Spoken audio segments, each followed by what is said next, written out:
Left భావజాలం అన్నాడు, తానేదో పోరాటాలు చేసిన అన్నాడు. ఇవన్నీ బాగానే ఉన్నాయి.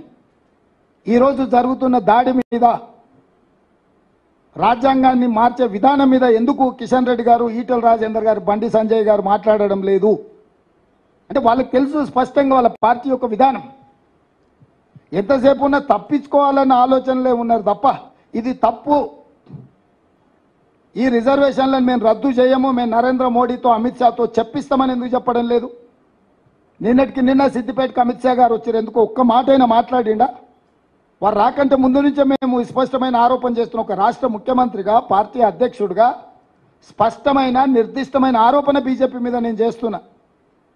ఈ రాష్ట్రానికి వచ్చే ఏ బీజేపీ నాయకుడైనా మొట్టమొదట ఉన్న రిజర్వేషన్లను రద్దు చేయము, జనాభా లెక్కించి బీసీ ఓబీసీ రిజర్వేషన్లు పెంచుతామని ఎందుకు బీజేపీ చెప్పడం లేదు? సరే, వీళ్ళు ఒక రకం. చంద్రశేఖరరావు ఈ విషయాన్నే మాట్లాడతలేడు. ఆయన ప్రపంచంలో అన్నీ మాట్లాడుతున్నాడు. అమలాపురం నుంచి అమెరికా వరకు మాట్లాడుతున్నాడు, చంద్రమండలం నుంచి చింతమడక వరకు మాట్లాడుతున్నాడు. కానీ బీజేపీ చేస్తున్న కుట్ర గురించి మాత్రం మాట్లాడతలేడు. రిజర్వేషన్లు రద్దు చేసే ఆలోచనను బీజేపీని ప్రశ్నించడం లేదు. గతంలోనే చంద్రశేఖరరావు గారు రాజ్యాంగాన్ని మొత్తం రద్దు చేసి కొత్తది రాసుకోవాలన్నాడు. ఎవరి ఆలోచన ఇది? రాజ్యాంగాన్ని రద్దు చేసి కొత్తది రాసుకునేది ఆర్ఎస్ఎస్ విధానమే కదా.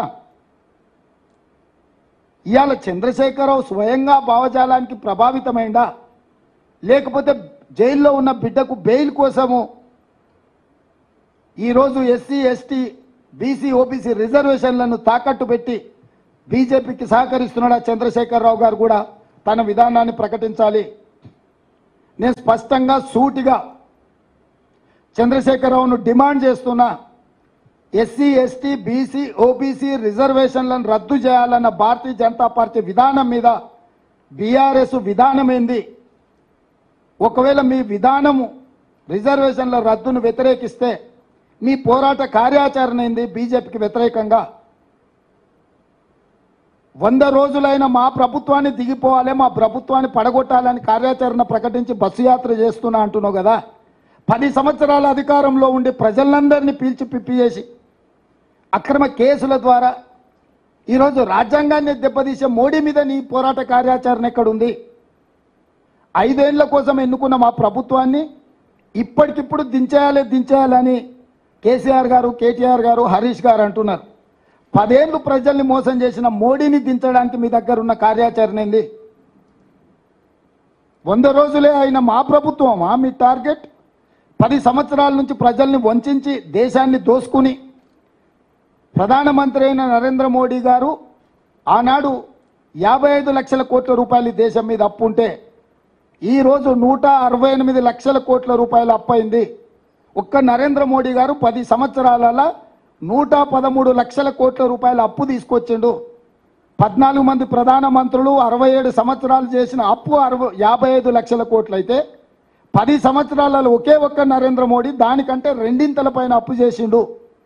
ఒక్కసారైనా ఈ అప్పు ముప్పు గురించి కేసీఆర్ మాట్లాడాడు. ఎందుకంటే 69,000 కోట్ల రూపాయలతో ఉన్న తెలంగాణ రాష్ట్రం ఆయన చేతులు పెట్టి ఆయన 7 లక్షల కోట్ల రూపాయలు అప్పు చేసిండు.